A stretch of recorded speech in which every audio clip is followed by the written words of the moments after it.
বিসমিল্লাহির রহমানির রহিম।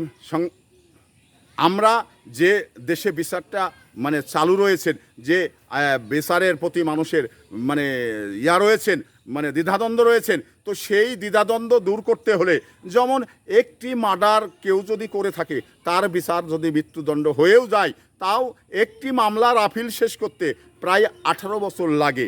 তো এই 18 বছরে কিন্তু মানুষ ভুলে যান, মানুষ কিন্তু মনে রাখতে পারেন না যে এই মামলাটার কি হয়েছিল। আমরা ঢাকাতে যে মানে প্রকাশ্যে দইতলার পরে বিশ্বনাথ দর্জিকে যেভাবে দাও দিয়ে ছাত্রলীগ কুবালেন, তো সেই মামলাটার কি হয়েছে বাংলাদেশের মানুষ কিন্তু কেউ জানে না।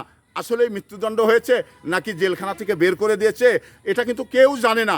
তাহলে এই জানার বিষয়টা, যেমন জানার বিষয়টা সরকারের জন্য যেমন মানে খারাপ, না জানার বিষয়টা সরকারের দিক দিয়ে এমনি খারাপ, তেমনিভাবে মানুষের ভিতরেও ভীতি তৈরি হয় না। আর যখন প্রকাশ্যে দিবালোকে মানে ফাঁসির মঞ্চে ঝুলিয়ে দিবে, তখন কিন্তু মানে জনগণের ভিতরে আতঙ্ক তৈরি হবে। জনগণের মধ্যে মানে নিশ্চিত জনগণ হবে যে মার্ডার করলে ফাঁসি হবে, কারণ অল্প সময়ে ফাঁসিতে ঝুলানো হবে। দেখুন, এই যে ওসি প্রদীপ যে মেজর সিনাকে খুন করেছে, রায় হয়েছে, কিন্তু এই রায় কার্যকর করতে কত সময় লাগছে, এই বিষয়টি কিন্তু মানুষের মনে থেকে মানুষ ভুলে গেছেন। তো এই ভুলাটা মানে মানুষের ভিতরে ভীতি তৈরি না হওয়ার একটি কারণ আমি মনে করি।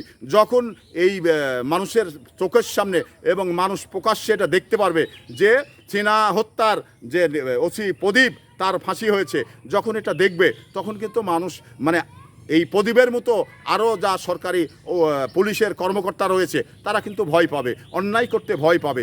তো এখানে এটা আমাদের দেখানোর দরকার রয়েছে, কারণ দ্রুত রায়টা কার্যকর করার ব্যবস্থা করতে হবে।